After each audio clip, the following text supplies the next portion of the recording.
Hello there, it's Rachel from Sage. Absolutely nothing new here, budget classics that still stack up. Also a bit of project panning going on here using the palette Avocado Toast from BH, which I have a target shade in. I'm using it here. It's called Easy Over. It is a very sympathetic matte yellow, which is very easy to blend, and I love using it. So hopefully I can hit pan on it fairly soon. I think I will.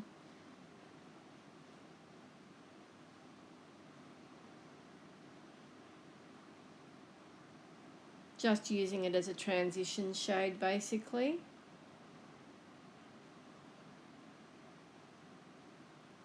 As usual, I have used an eye primer. Which one I used, I can't recall actually. So now I'm spraying a flatter, longer bristle brush, and I'm going in with this incredible shimmer called, what's it called? Lemon Pepper. Look at that, isn't that just so pretty?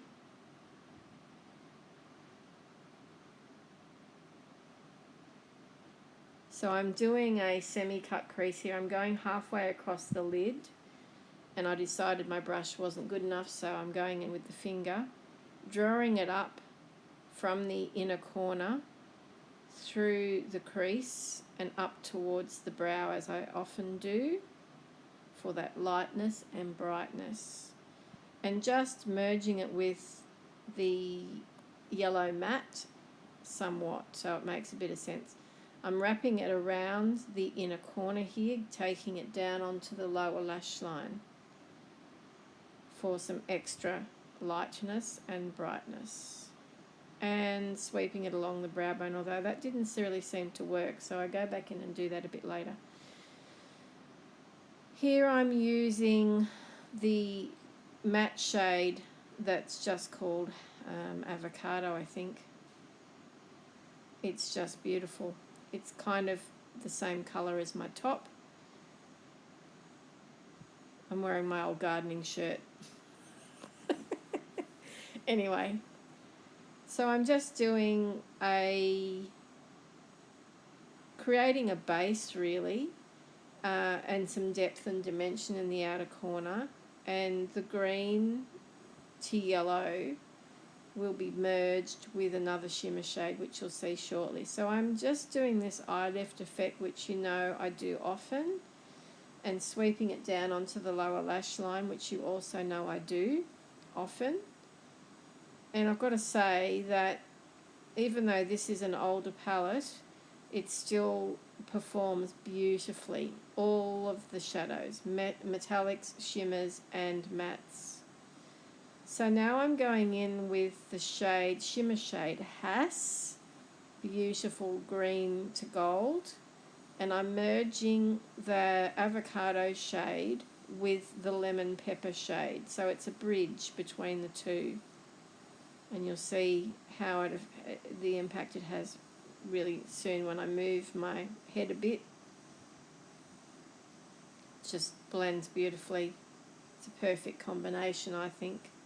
Even if it's not your particular cup of tea, you can, I'm sure, appreciate that the colours work together very well.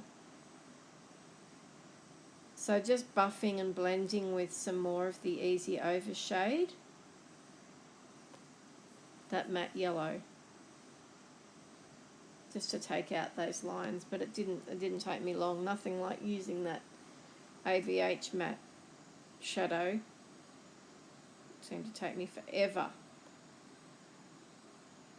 I don't want to overblend here because I don't want the green to go away. So I'm using a very, very light hand.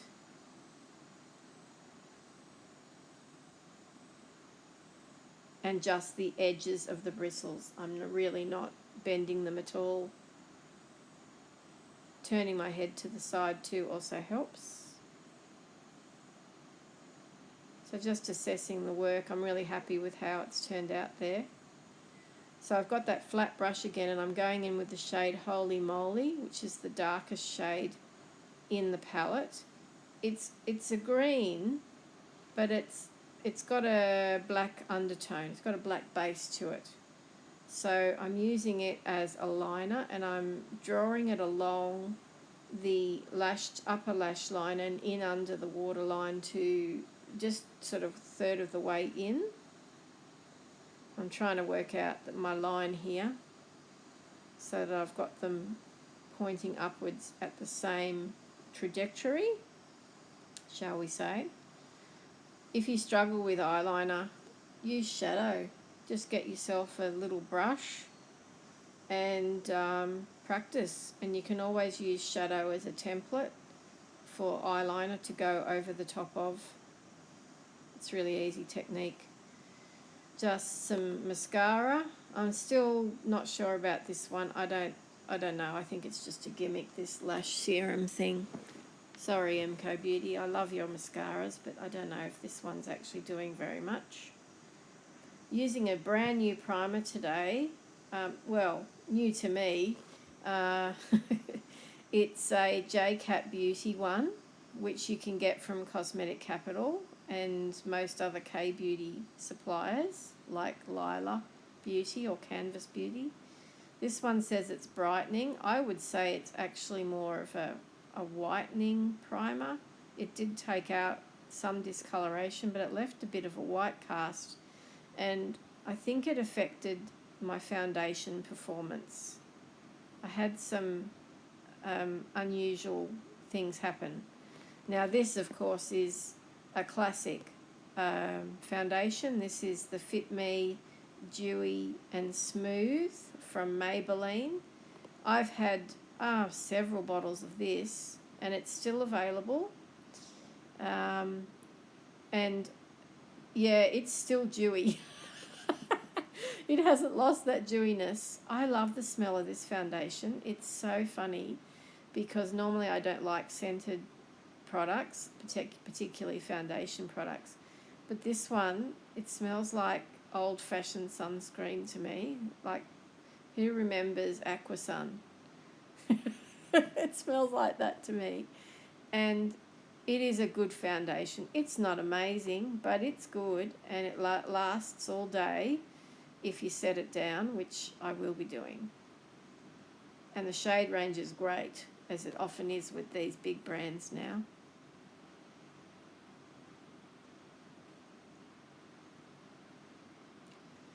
Now I went in with my usual concealer, which is the Natasha Denona one. I really can't walk away from it.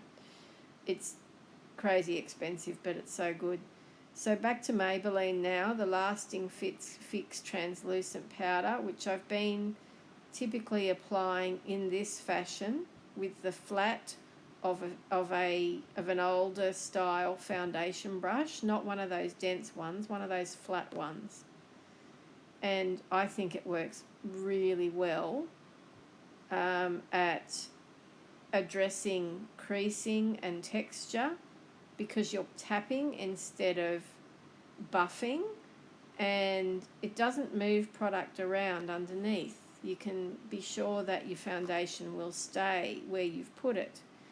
And this powder, I don't know, it's blurring. Although there's something going on there. I think I've got some patches of dryness. Whether that's the primer, I don't know, because it is the first time I've used it today. And I have done my brows by this stage, but I've done them off camera. So the Natasha Denona Macrotech pencil in Camu, I thought just screamed this look. And I do love it. It's just that the pencils are really, really good quality. Yes, they're expensive, but where that colour and the colour payoff, I just don't get that with my budget ones. As much as I love my LA Girls and my Essence and all of that, I just don't get the same colour payoff. So I'm tapping in that Barry M Fresh Face Cheek and Lip Tint, which I've been using heaps lately in Caramel Kisses. And I reckon I don't actually need to use bronzer with this because it gives such a nice glow, colour payoff and a bit of a glow without adding extra layers of makeup. And you can see I love using it as a lip tint too, which is one of its functions. So it's a really nice caramel to peach. Turns sort of peachy on my lips because of my lip colour, I guess.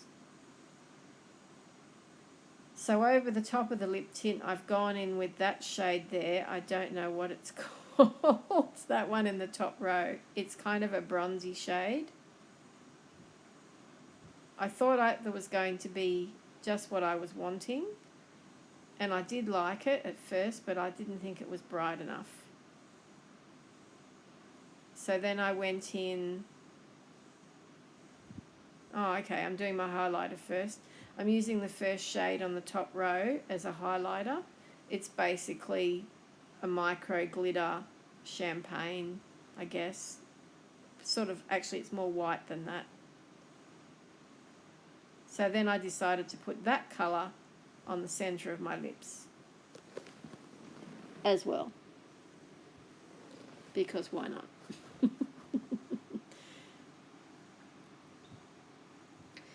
And then I thought, well, let's have a bit of extra colour up here to enhance the blush. So I used that shade again there. And then I put it up here as well. And I just started going kind of crazy at this point. Yep, using it as a bronzer, as a glowy bronzer. I think my brush wasn't really working for me. I probably need to get rid of this one. It's very, very old. And get myself a new one. Yeah, why not? Just going in, bronzing crazily now. There's one way to use your palettes, hey? Just start using it all over your face. Oh dear. I'm nothing if not experimental.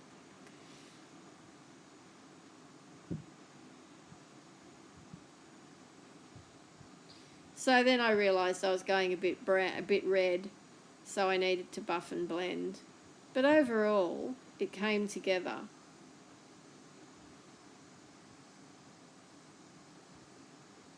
I think it came together okay. The eye look I absolutely love. This is one of my most favourite ones that I've done so far in this Project Pan sort of series, I guess. And here we are at the end. Thank you so much for watching as always. Please like, subscribe and comment. I just love having your feedback. Oh yes, I'm wearing some Ardell half lashes here in this clip too, in this photo as well. The magnetic ones. If you've not tried them, you should. They're amazing.